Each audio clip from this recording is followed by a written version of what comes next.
Hey, this is Dave DeCamp from antiwar.com. This is anti-war news for Wednesday, August 13th, 2025.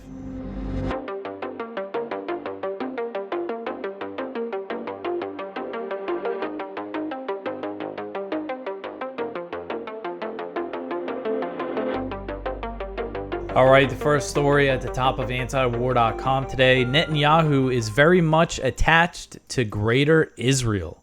So Israeli Prime Minister Benjamin Netanyahu said on Tuesday that he considers himself to be on a historical and spiritual mission, and that he is very connected to the idea of Greater Israel, a vision for significant Israeli territorial expansion in the region. So in the modern political context, Greater Israel could just mean Israel taking complete control of Gaza and the West Bank and the Golan Heights. But for more ideological Zionists, including members of Netanyahu's government, especially Bezalel Smotrich, who has been outspoken about this, Greater Israel means Israeli expansion into Jordan, Syria, Lebanon, Iraq, and even Saudi Arabia, parts of Saudi Arabia, based on a biblical interpretation.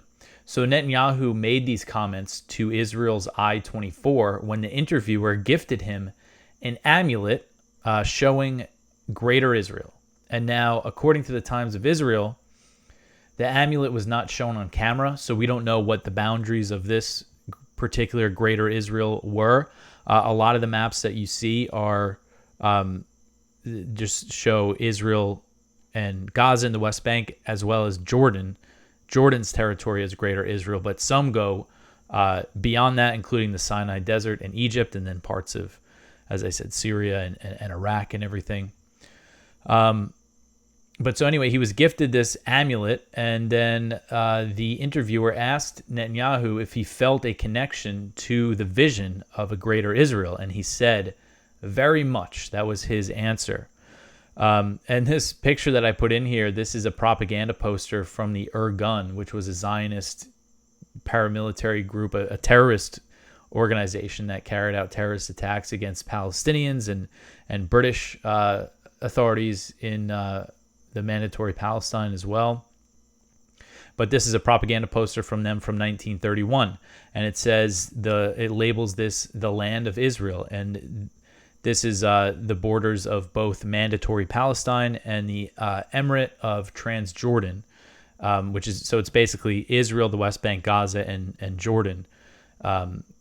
And that's the land that they wanted, that they claimed as the future Jewish state. So Netanyahu himself has previously displayed maps that show the West Bank and Gaza as part of Israel. And this is something he actually did in September 2023, just a few weeks before October 7th. He was given a speech at the UN, and he showed a map of Israel in the Middle East, and all of it, the West Bank and Gaza were included.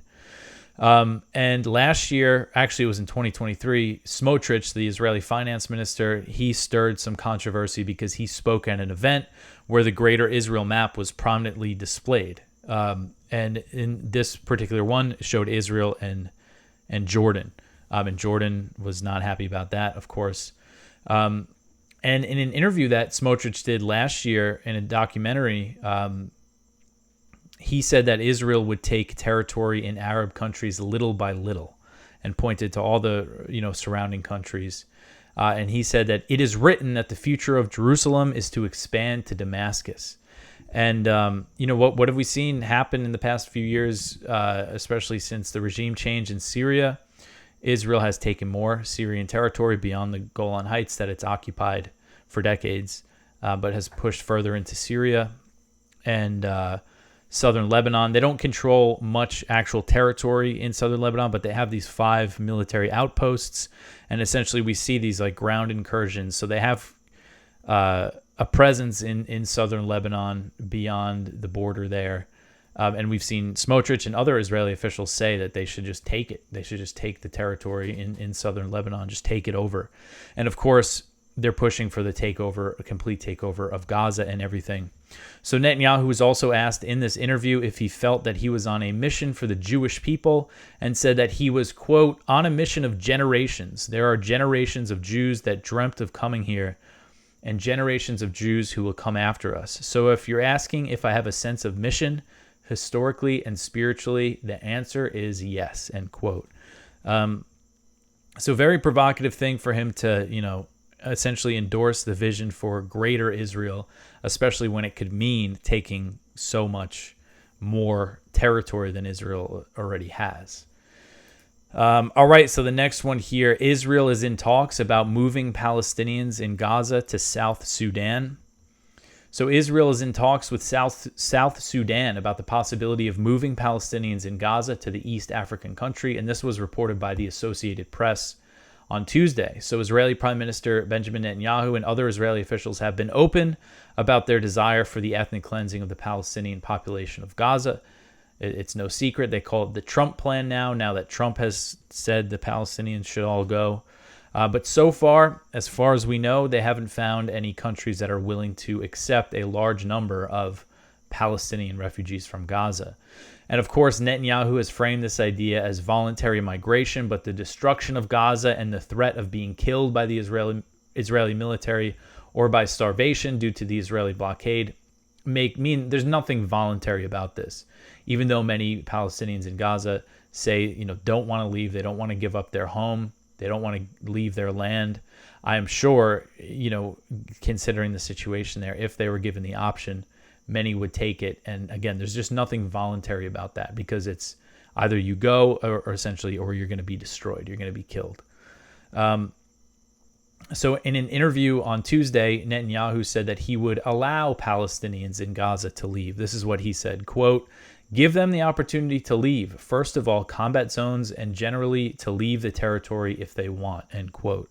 So again, framing it as like he's some sort of humanitarian here. So the AP report cited several sources, including a guy named Joe Slavic, the founder of a U.S. lobbying group working with South Sudan, and he's been hired essentially to improve their relations with the U.S. government. And he said that South Sudanese officials have briefed him on the talks, and that Israeli officials plan to visit South Sudan to look into the possibility of setting up camps for Palestinians there, but no date has been set for that visit so far. So Slavic said that South Sudan is looking for the U.S. to lift a travel ban on the country and to lift sanctions on senior U.S. officials, meaning the U.S. could have ways to provide incentives to the country to help facilitate the ethnic cleansing of Gaza. Relocating Palestinians to South Sudan would mean sending them to another region, to another place that's also grappling with a severe hunger crisis, lots of food shortages in South Sudan. And there's the looming threat of the country plunging into another civil war. There's been some clashes. And of course, they're dealing with a refugee crisis of their own from the civil war that's happening in neighboring Sudan. I forget exactly the years, South Sudan became independent. I think I want to say in 2011. And then in just a couple of years later, there was a civil war, a very brutal civil war, I believe from 2013 to 2020. Maybe it went beyond that. But, tensions are high within the country, as I understand it. So there's always a chance of, another major war breaking out there.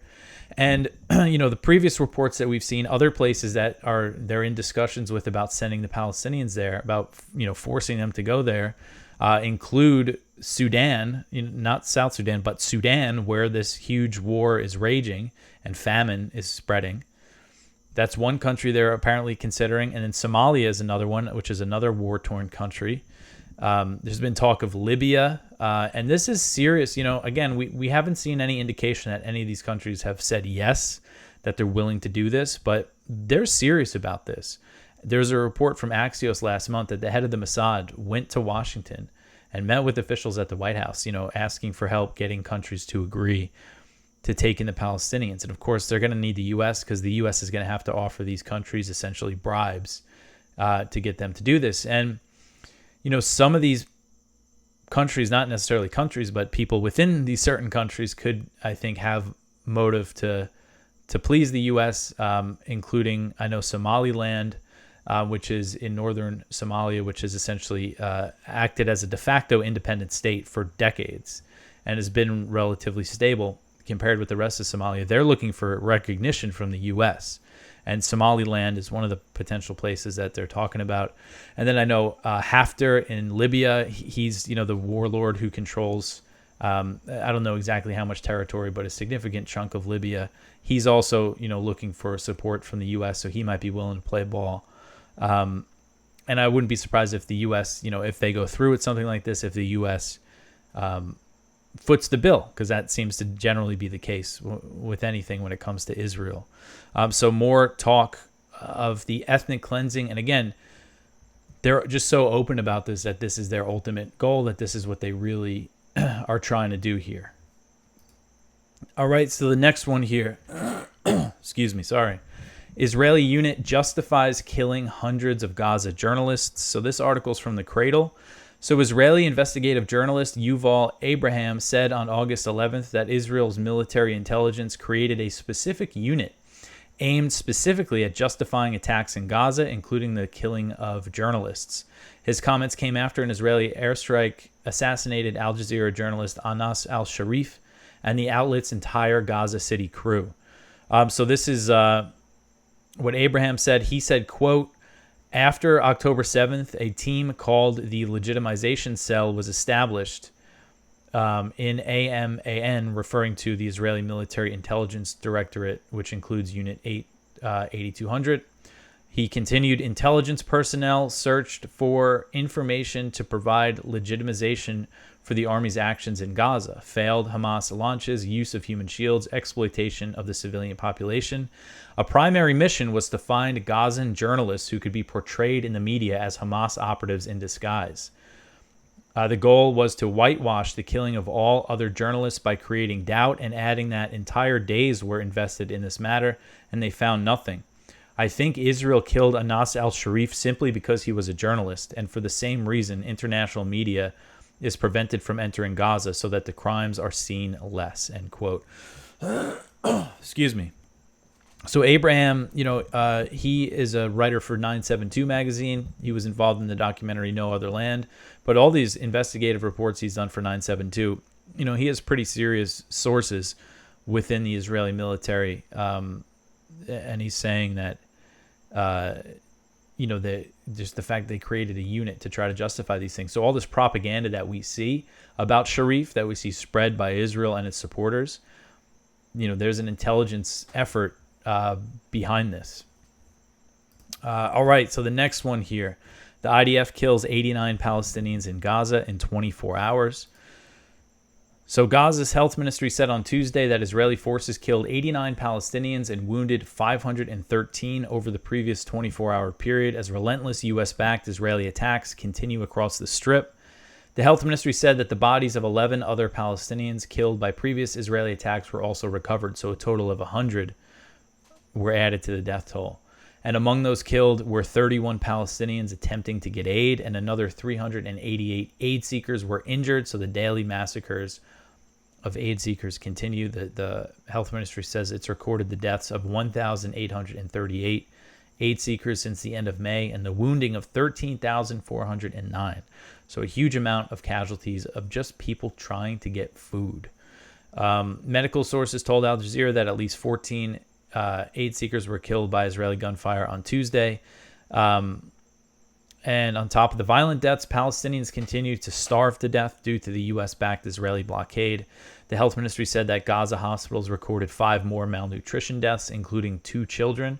I saw some videos from Gaza from the news agencies of a young child, I believe he was about 5 years old, who starved to death.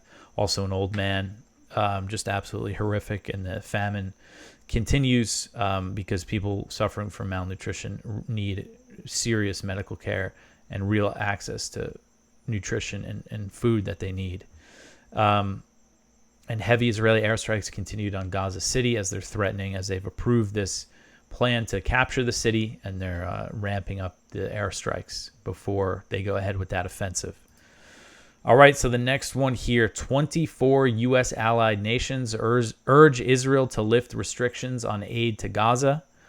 So 24 U.S. allied nations and 3 senior EU officials have signed a joint statement calling for Israel to lift all restrictions on aid entering the Gaza Strip, warning that the Israeli-imposed famine has reached unimaginable levels.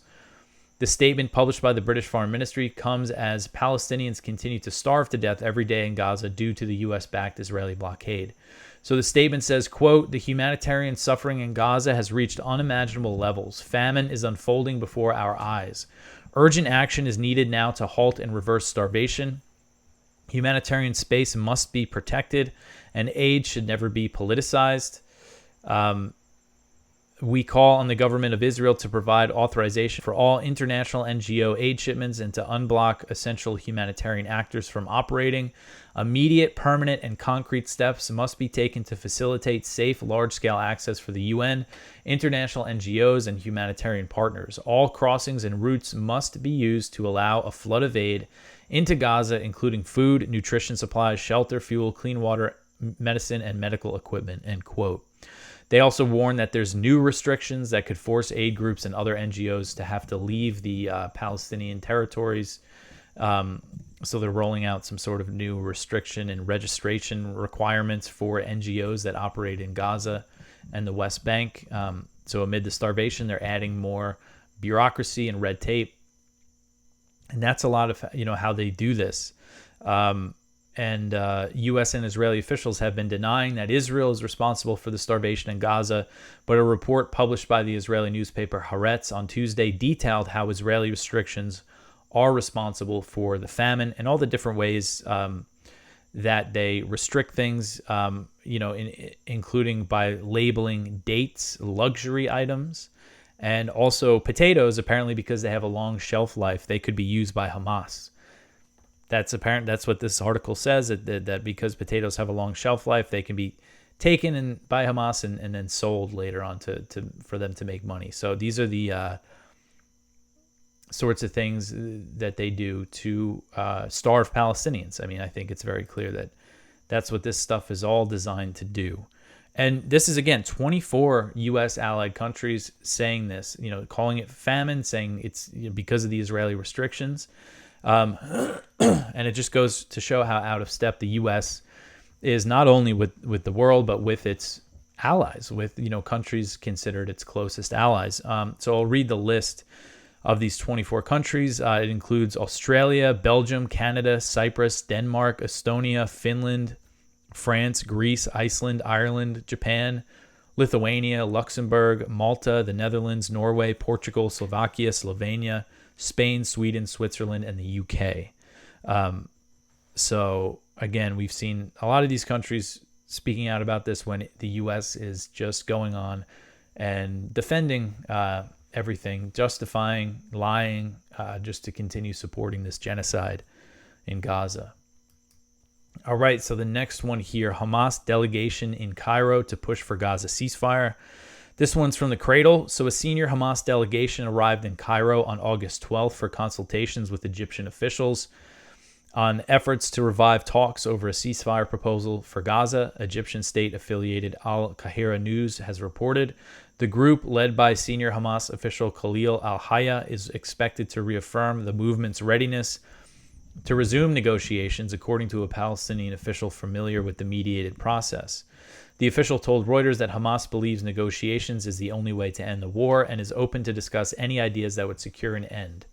The latest round of indirect talks in Qatar ended in late July without an agreement, with Israel and Hamas exchanging blame over the lack of progress on a proposed 60-day truce and prisoner exchange. Key sticking points remain over the scope of any Israeli withdrawal from Gaza and Tel Aviv's demand for Hamas's disarmament. A Hamas official said the group was willing to hand over Gaza governance to a nonpartisan committee, but would not lay down its arms before the establishment of a Palestinian state. Netanyahu has rejected any settlement short of Hamas's eradication, while far-right coalition allies have openly called for full military control of Gaza. So it looks like there's some effort here at restarting the negotiations. We'll see if they make any progress. All right, so the next one here, Netanyahu tells the Iranian people to revolt. So Israeli Prime Minister Benjamin Netanyahu released a video on Tuesday where he spoke in English and urged the people of Iran to revolt against their government. Netanyahu said, quote, "As our founding father, Theodore Herzl, said of the Jewish state, if you will it, it is no dream. And I say to you, if you will it, a free Iran is no dream. Now is time for action. Now is the time to fight for freedom," end quote. He claimed in the video that Iranian leadership had forced the 12-day war upon Israel, but of course that war started with Israel launching a major airstrikes on Iran, a U.S.-backed attack that was launched under the cover of negotiations between the U.S. and Iran.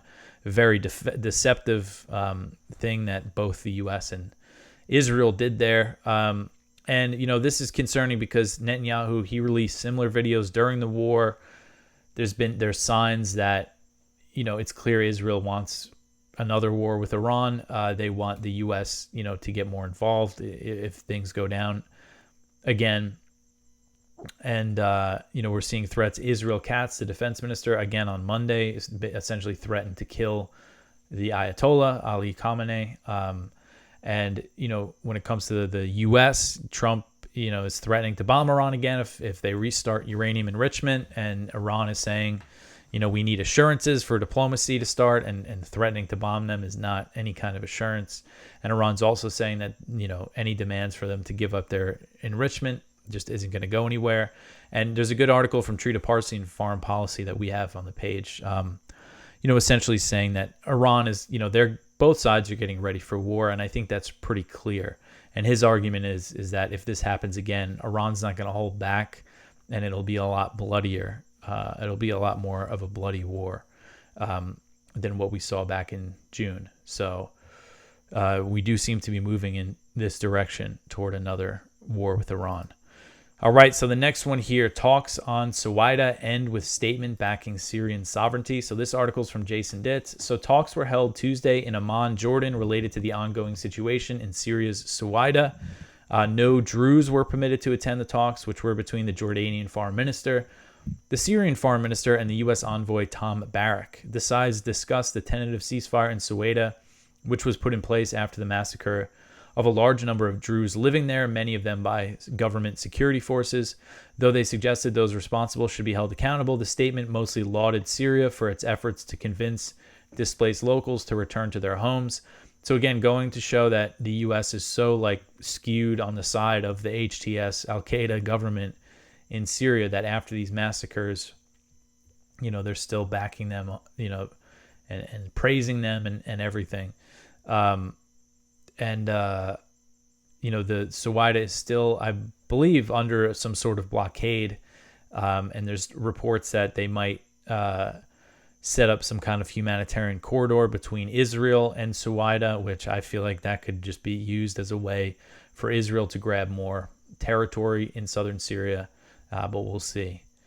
All right, so the next one here, the U.S. has launched 57 airstrikes in Somalia in 2025. So AFRICOM got back to me about the airstrikes, and they said U.S. Africa Command told antiwar.com in an email on Tuesday that its forces have launched 57 airstrikes in Somalia this year, as the Trump administration has been conducting strikes in the country at a record pace. And this air war, of course, gets virtually no media coverage in the U.S., and the Trump administration is well on its way to breaking the record, which Trump set at 63 in 2019.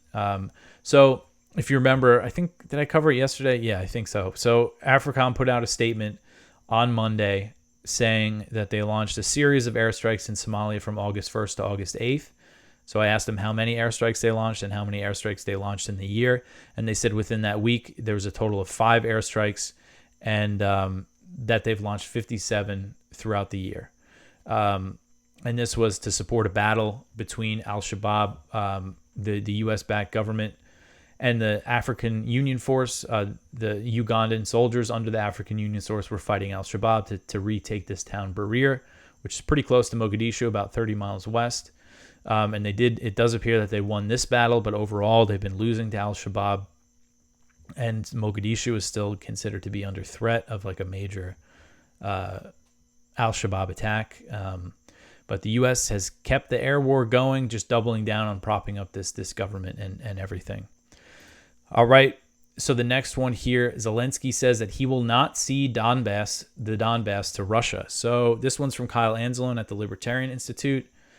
Ukrainian President Volodymyr Zelensky is speaking out against a reported peace proposal from Moscow that will be discussed by President Donald Trump and his Russian counterpart at an upcoming summit aimed at ending the war. So the word is that Russia is saying, if you withdraw from Donetsk, we could end the war here. And Zelensky is saying no. Zelensky said on Tuesday, quote, "I am not going to surrender my country because I have no right to do so. If we leave Donbas today, our fortifications, our terrain, the heights we control, we clearly open a bridgehead for the preparation of a Russian offensive," end quote. And other reports say that Zelensky is willing to cede the territory that Russia has already has under control, but is essentially saying that he's not going to withdraw from any territory. But we'll see what happens with this summit on Friday. And essentially the line from the Trump administration now is that they're going to hear Putin out and then take what he says to Ukraine and the U.S.'s European allies and take it from there. So, a lot of it, I think, depends on how much pressure Trump is willing to put on Zelensky and the Ukrainians. All right, so the next one here, the U.S. reactivates military intel unit in South Korea. Another one from Kyle at the Libertarian Institute. So the Pentagon activated a military intelligence unit in South Korea, and the move comes after the U.S. established a second fighter super squadron on the Korean Peninsula. According to a statement from the U.S. Army, the 528th Military Intelligence Company is now operating in South Korea. This is a Korean War-era military intelligence unit that was deactivated back in 2005. So they're reactivating this intelligence unit. And so it looks like the U.S. also recently repositioned dozens of F-16s near North Korea, near the border. And so, we've seen some attempts at easing tensions since the new South Korean president came in. But it seems like the U.S. hasn't, there's word that the U.S. might consider dropping the demand for denuclearization of the Korean Peninsula for talks with North Korea. And North Korea has essentially said that they have to stop demanding that if they want talks. But we're seeing some other steps where the U.S. is kind of beefing up its military capabilities in South Korea. This could also be about China, because about certain things when it comes to the buildup around China. South Korea is pretty close to China, so part of this presence is about that as well.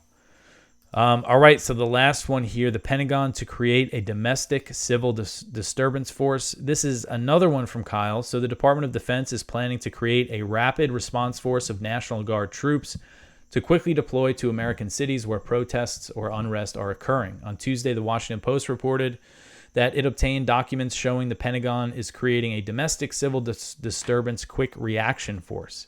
And the plan calls for 600 troops to be on standby at all times so they can deploy in as little as 1 hour. They would split into two groups of 300 and stationed at military bases in Alabama and Arizona with purview of regions east and west of the Mississippi River, respectively.